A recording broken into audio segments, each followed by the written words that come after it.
This is Indian Country Today. Esquili, yes, thank you for joining us. I'm Patty Thalahungva. Here are the headlines from Indian Country Today. The U.S. Department of Housing and Urban Development is announcing an historic investment of $450 million in housing support for tribal communities. This funding comes from the Indian Housing Block Grant Program, and this news comes just one day before HUD Secretary Marcia Fudge will participate in HUD's tribal consultation session with tribal leaders. Secretary Fudge has only been in the position for a little more than a week and is already prioritizing Indian country. Nearly 600 tribal communities across the country will benefit from this funding, which will go toward housing development, housing modernization, housing services for families, and creative approaches to provide more affordable housing in Indian country. Tomorrow's consultation session is being held as part of HUD's response to President Biden's memorandum on tribal consultation and strengthening nation-to-nation relationships. The memorandum directs HUD and other federal agencies to engage with tribal leaders to discuss how to improve tribal consultation. Operation Fish Drop is underway in Alaska. The Alaska Native Heritage Center is handing out free salmon boxes to Alaska Native individuals and families. They have more than 12,000 pounds of food to distribute. 400 boxes of salmon will be picked up by people later this week. They are limited to 25 pounds per elder, family, or individual.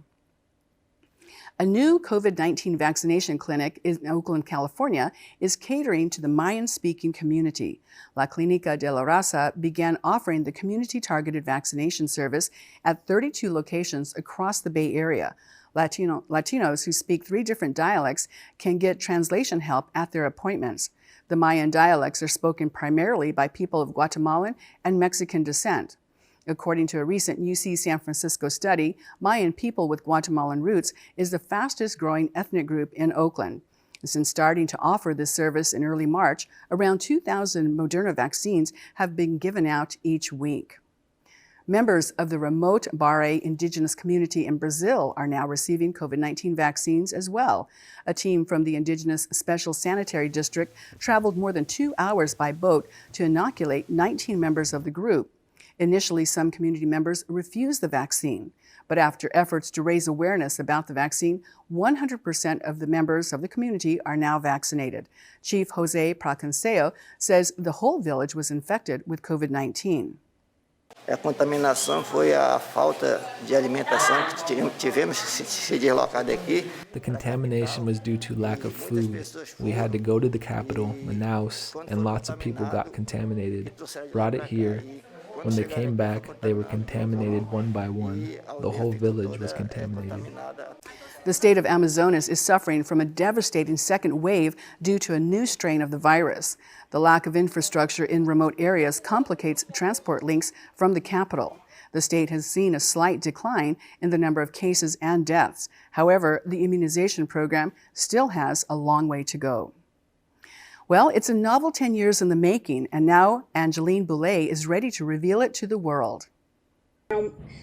My book is Indigenous Nancy Drew, and so it's a gritty thriller about an 18-year-old girl named Donis who has a Native dad and a non-Native mom, so very similar background to me, and has always felt like maybe she didn't fit in on the reservation, but didn't really feel at home in the larger community either, and just always feeling like she is not enough or too much or something. And so that was something that I could really relate to.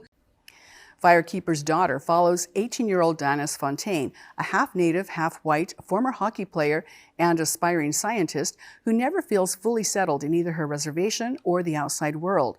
She finds herself even more torn when she witnesses her best friend's murder and is pulled into an FBI investigation. Rolling Stone reports the book is on a watch list to possibly be made into a Netflix series by the Obama production company. And those are the headlines from Indian Country Today.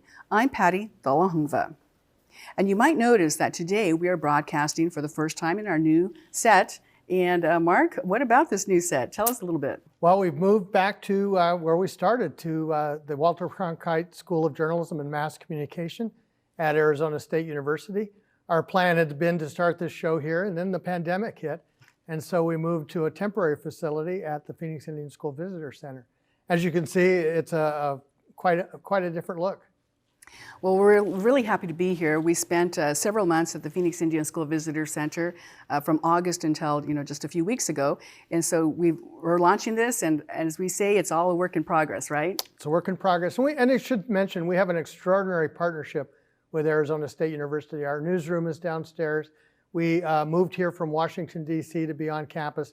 And part of it is to take advantage of the facilities, but part of it's also because we want to build opportunities for young people, and what better place than there is a college campus. Absolutely. So today we launch our new set, and we've got a lot of guests on tap this week. So who do we have coming up next? We're going to talk to Trent Shores. He's a former United States attorney, and we'll be right back.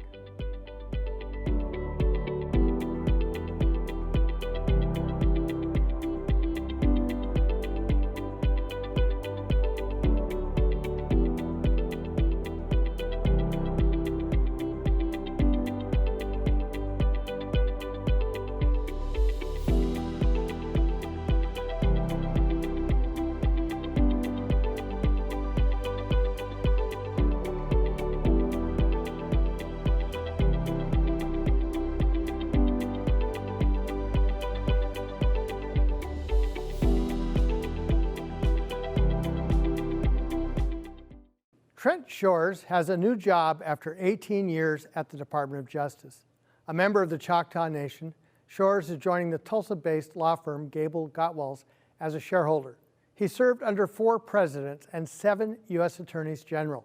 He chaired the Native American Issues Subcommittee to the Attorney General's Advisory Council. Shore addressed federal efforts for the missing and murdered Indigenous persons crisis. He's also led a presidential task force on protecting Native American children in the Indian health system.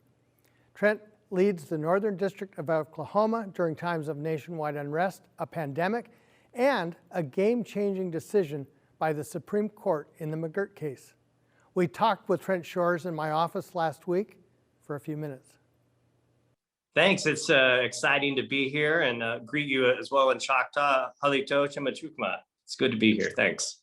Thank you so much. So maybe start with your perspective of that's an extraordinary window of history.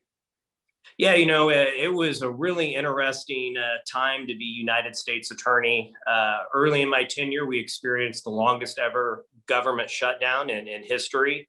And shortly after that, we experienced what would be a global pandemic, coupled with civil unrest, misconduct, and excessive use of force by police officers in other cities that impacted what was going on in the community and police conversation nationwide. And then, of course, we layered on top of all of that the McGirt decision from the Supreme Court that had just a significant and substantial impact, certainly here in Oklahoma, impacted the resources for federal, state, and tribal law enforcement and justice systems, and really continues to do so today. So it was exciting. There was certainly never a dull moment. Having walked away from the job when President Biden asked for the resignations of all the United States attorneys, I'll be honest, it was really tough. I loved my 18 years at DOJ. I'm a mission-motivated guy, and it was tough to have to walk away from the mission of the Justice Department. It's always tough because most of your career is career. Yeah. And then to suddenly be in a political position, then the tide comes in. Yeah, I knew that was a risk when I took the job, that if there was a change in administrations, or even if there wasn't, you serve at the pleasure of the president. So, certainly there are consequences for elections. And one of the consequences of this election was that the United States attorneys who'd been appointed by President Trump were asked to resign. But yeah, I certainly hope that I might have the opportunity to stay, given what we had dealt with and we're dealing with here in Oklahoma, and was really humbled by the support of a lot of our tribal partners, and not just here in Oklahoma, but throughout the United States that, wrote a letter or made a phone call and supported me. At the end of the day, I wasn't able to stay, but certainly it's something that I hope to stay involved with Indian country and policy in my new job. And I want to talk about some of the specifics, but first, I think it might be helpful for people to understand how important the U.S. Attorney's Office is to Indian country. It's a key position. Yeah, it really is huge. I started my career actually at the Justice Department's Office of Tribal Justice. I was a deputy director there and had a chance to work with tribes from all over the country. And it was from that position that I really grew to appreciate the role that United States attorneys played in ensuring public safety in Indian country, and really, beyond that, ensuring that the Justice Department as a whole was upholding its trust responsibility to federally recognized tribes. That was everything from civil rights related issues to prosecuting violent crime, and then really the opportunities to do so much more when it came to developing initiatives and implementing means to help with the missing and murdered Indigenous women's crisis. So, a U.S. attorney really can have a huge impact on tribes located within that federal district. You are the primary point of contact for tribes, for tribal victims, for tribal attorneys general, certainly when they want to deal with the Justice Department. And we know right now, right? I mean, every day we're impacted by justice-related issues. All of us are. It goes to our base constitutional rights. In Indian country, it often includes promises made in treaties. And then just sort of the day-to-day work of public safety and justice that we all think about. And we know that especially women and children in Indian country, sadly, are far too often in the victim category of crimes. And there's a lot of opportunity to prosecute cases that come out of Indian country. And it is important that U.S. attorneys and assistant U.S. attorneys exercise their discretion to do so, to take on those cases. And they're tough cases. They're not things that maybe you think of as going to a U.S. attorney very often. It's those district attorney type cases, domestic violence being, I think one of the most prominent that we prosecute that people don't think of as being a quote unquote federal case, but they're actually really important cases to do. Maybe talk about missing and murdered and how, it really brought attention to a longstanding issue. And I know there's a lot of work to go, but it's a start. Yeah, it's certainly a start. And I'm really proud of the work that we did. I don't like to couch things in politics, but I certainly hate when politics, prevent us from really seeing the good works that were done during a certain time period. And the work that we did on missing and murdered Indigenous persons, I think, does and should transcend political parties or ideologies. There were Republicans, Democrats, independents, conservatives, liberals, Indians, non-Indians, career service folks and political appointees coming together to work on what we all recognized as a crisis for Indian country.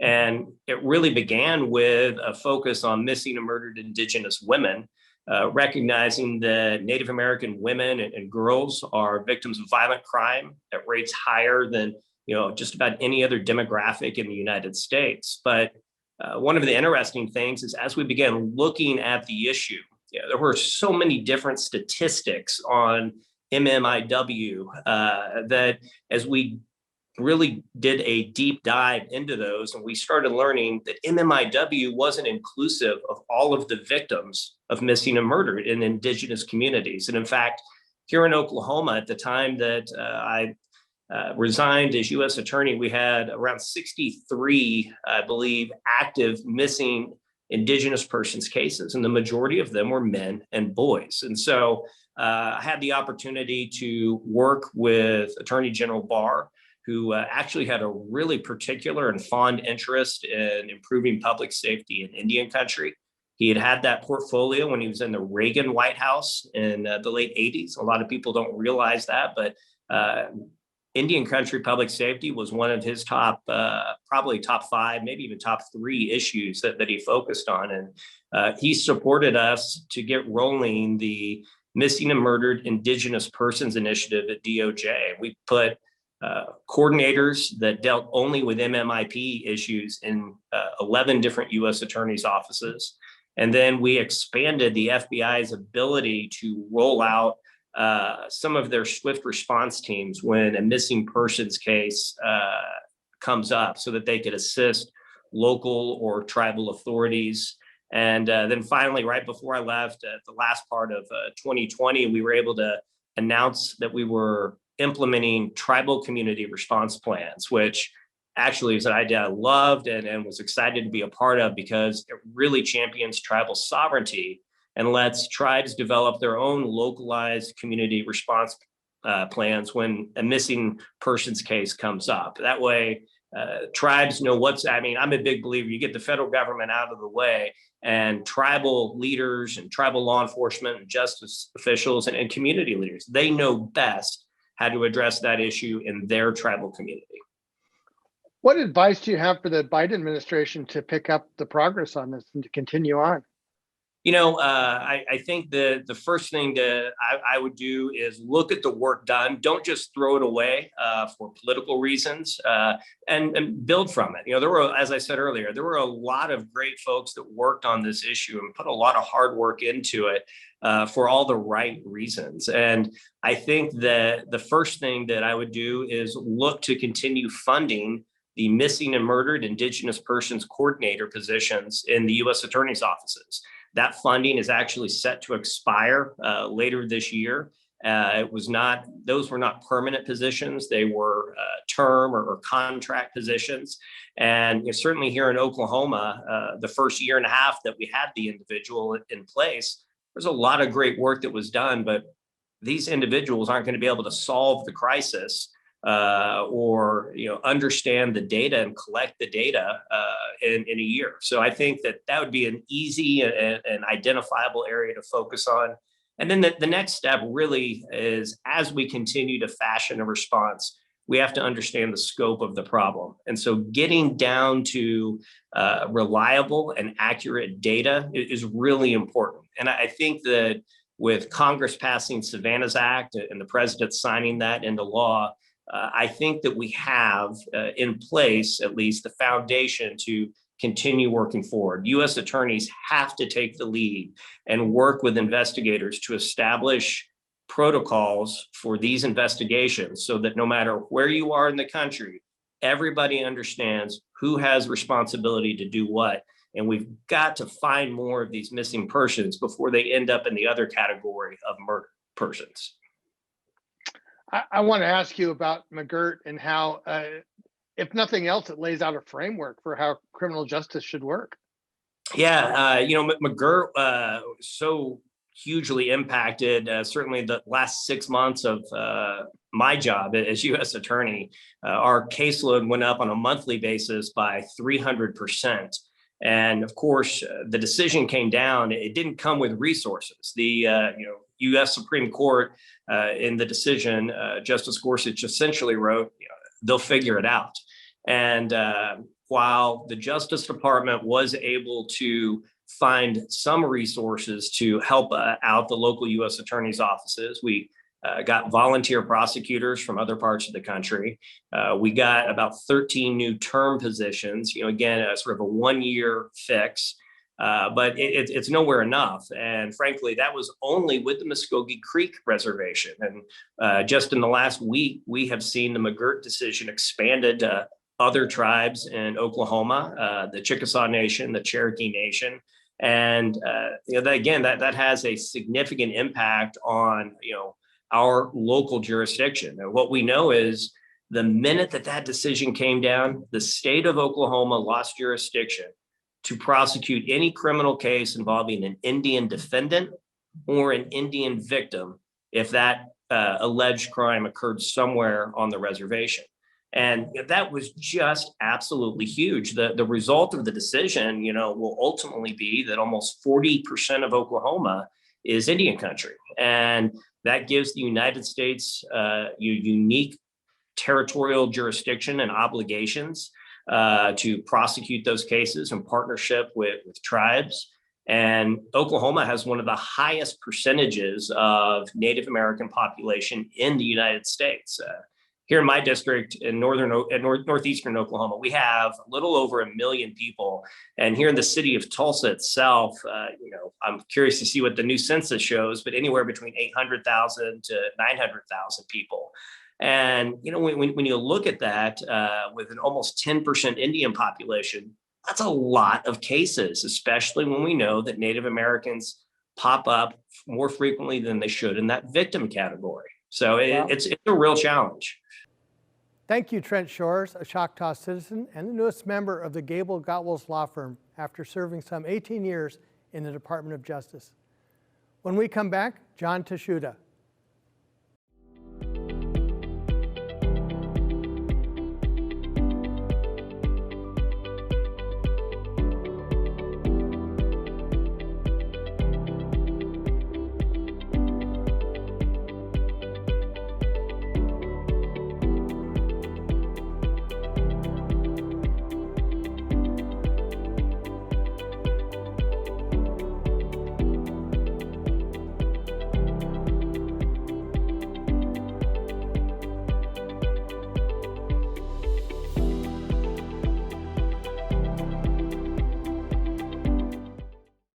John Tahsuda III is the former Principal Deputy Assistant Secretary for Indian Affairs. He served in that position from 2017 to 2020.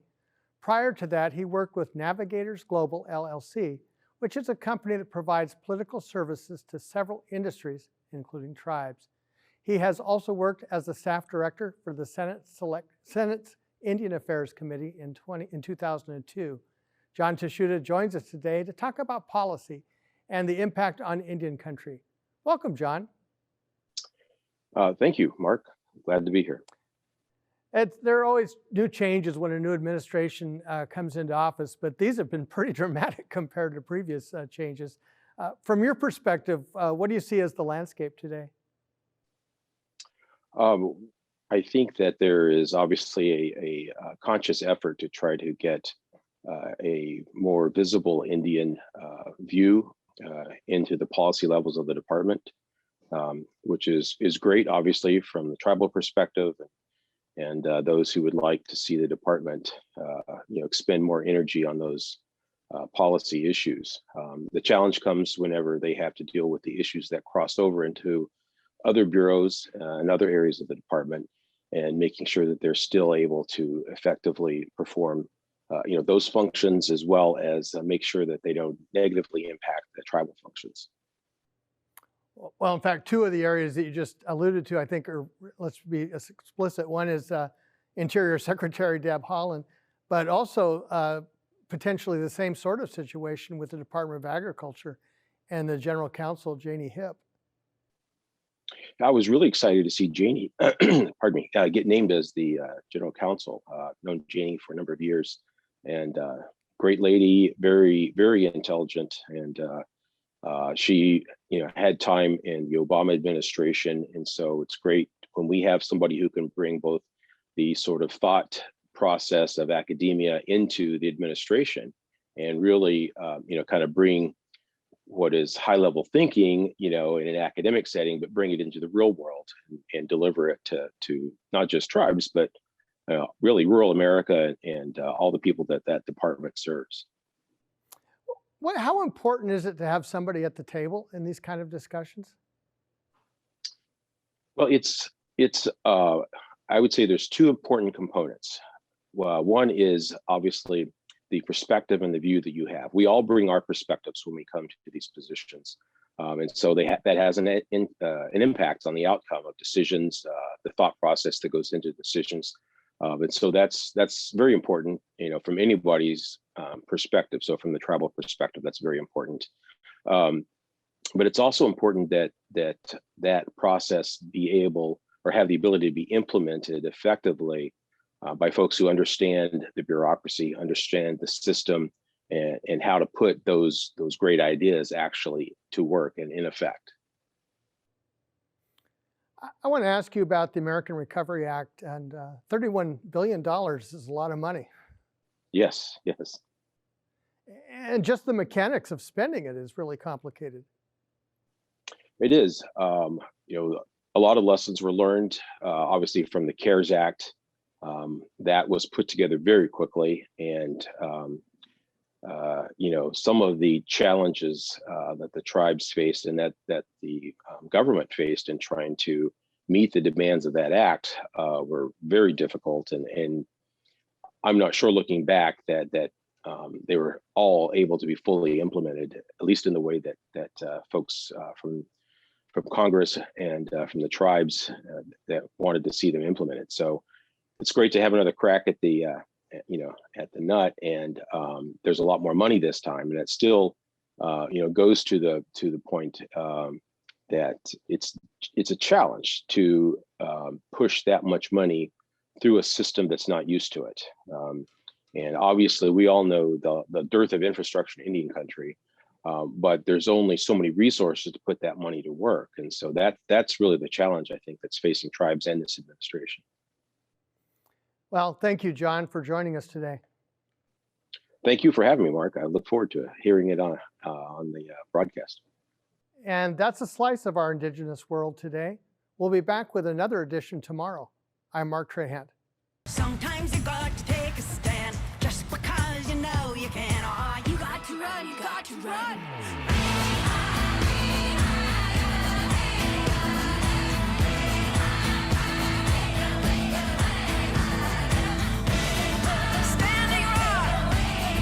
Indian Country Today is produced at the Walter Cronkite School of Journalism and Mass Communications at Arizona State University. This is Indian Country Today.